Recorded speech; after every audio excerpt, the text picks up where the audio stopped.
Hey everyone, this is Kevin from thechesswebsite.com, and today we're going to be looking at the Caro Kann defense, which is one of the most popular defenses against White's king pawn opening. And it starts out with pawn to e4 and Black playing pawn to c6. And basically the idea behind this is he is looking to, on the next move, play his pawn to d5 and undermine this pawn on e4. But he wants to have support here from this pawn on c6. He would really like to have both his pawns on e and d and give up his pawn on c6, but it really depends on how White plays from here. We're going to go over the main line, which is the classical variation, then we're going to go over some of the less common variations that you will see, because there are quite a few different variations in the Caro Kann. But the main line, we're just going to kind of talk about some of the key concepts in the main line, but it starts out with pawn to d4. Many times you'll just see White continue pushing up the board, trying to gain center control with his pawns. Very common theme in opening principles. And Black's going to push forward with his pawn to d5, attacking this pawn. And from here, White's going to continue with his knight on c3, attacking our pawn on d5, and at the same time putting a defender on his pawn on e4. Now obviously White could take on d5, and we'll go over that variation in not too long here. But the main line continues with knight to c3, and Black is going to take on e4, and then White is going to recapture on e4. From here, Black is going to develop his bishop. Eventually Black is going to bring his pawn to e6. And Caro Kann a lot of times will turn into a French defense if it's not the main line. But in the main line, you're going to see a Caro Kann player have his pawn here on c6. You're going to have his pawn here on e6. He'd really like to have his bishop out, his light square bishop out, before he plays e6. Obviously, he doesn't want to block it in. Then he's going to bring his knight to d7 many times, giving support to his knight that's usually going to be on f6 here. Then he can always bring his queen to c7, very nice place here. He has a lot of center control, and his dark square bishop, once the e6 has been played, can roam around the board. He can castle kingside. Opening this is going to be very good for Black. This is actually one of the few openings that you'll see where the main line, Black can actually reach neutrality, and at the same time a lot of people think that Black has a better game, especially in the end game where it comes down to pawn structure. Black's actually going to have a better pawn structure than White does, and we'll get into that here in a minute. Play here continues in the main line with Black moving his knight to g3. Obviously we were attacking it on e4 with our bishop here, and he's now attacking our bishop, so we are going to bring it back to g6. No reason to overextend it yet. We don't have any other pieces out to support that bishop, so we're just going to bring it back. It still has a long diagonal attacking this c2 square, but it's on a long diagonal right now, which is completely fine. And here the main line is White plays h4, which in the end game is actually going to hurt his pawn structure, but in the main line it does start to come down the board and attack us and get this bishop, which is actually a very good bishop for us on the light square, out of the way. So we're going to go ahead and move pawn to h6 in the main line, giving our bishop a way out. If he does continue up the board, obviously he has his knight here on g3 supporting if he does push forward. That way we can kick our bishop back to h7. Main line continues with the development of the knight, and then we're going to bring our knight to d7. We're eventually going to bring our knight to f6, and this is merely supporting that, and at the same time it's giving us a little more center control and a good development square. Now we can bring our queen into the action, and we can choose to castle queenside or kingside. We have a lot of different options in the Caro Kann. White's going to continue to push forward with h5, and we're going to go and kick our bishop back to h7. And now, since our bishop is very good on this diagonal here, White's going to exchange bishops, so we're going to go and exchange. There's really no other place for us to move. We're not going to try anything risky by moving a pawn. We're just going to go ahead and exchange there. We don't want to move our rook yet. We could obviously let the bishop come down and capture, and then we could capture with our rook, but then we can't castle kingside, and we want that to be an option even if we don't choose that route. So after the queen captures, we're going to move e6.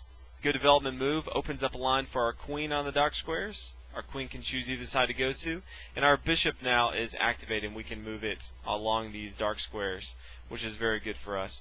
And from here, this is a common thing in the main line. We're eventually going to bring our knight to f6.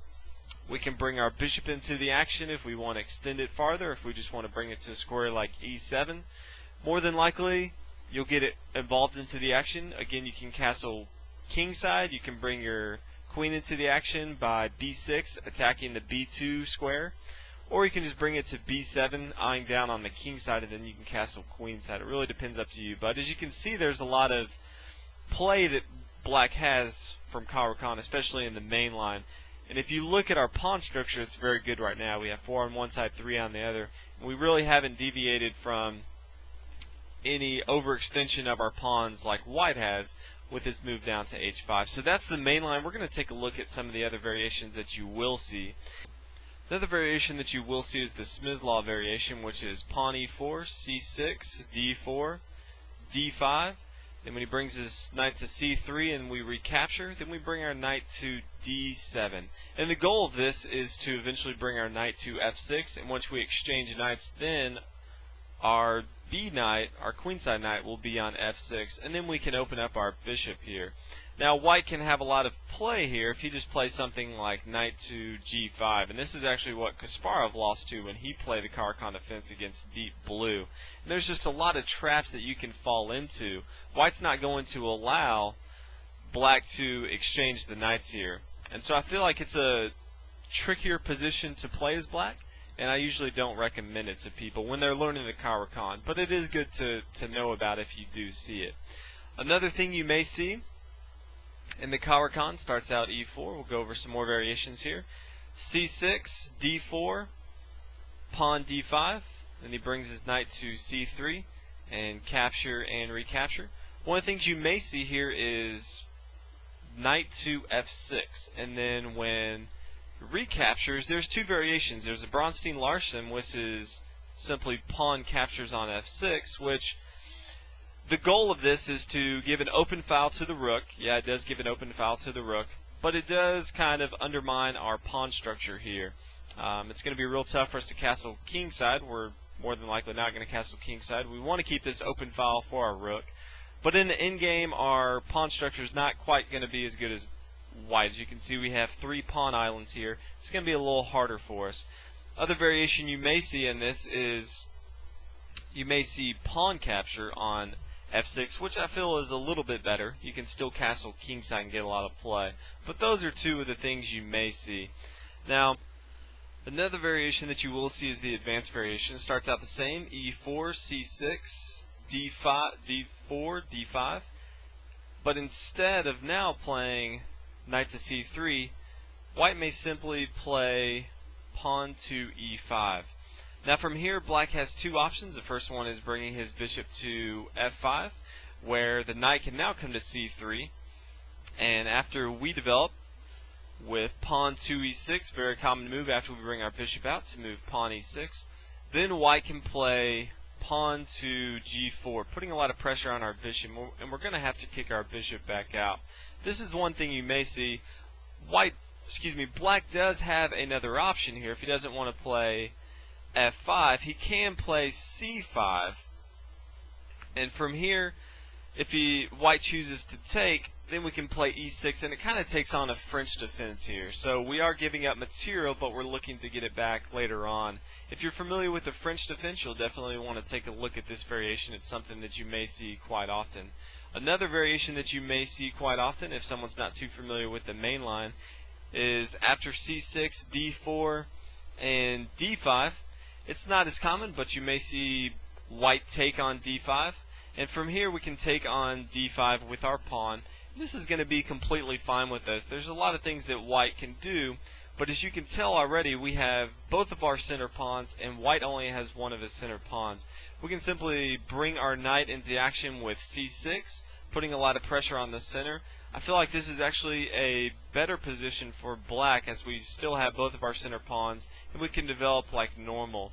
White's missing his e-pawn here, and I feel like he's better off playing c3 instead of taking in the exchange variation. So if you see this, this is actually very good for black. You can you can develop like normal and you're going to have a very good game. So these are some of the common things you'll see in the Caro Kann. Hope you guys enjoyed. If you haven't already, please subscribe, and I'll see you guys next video. Thanks for watching.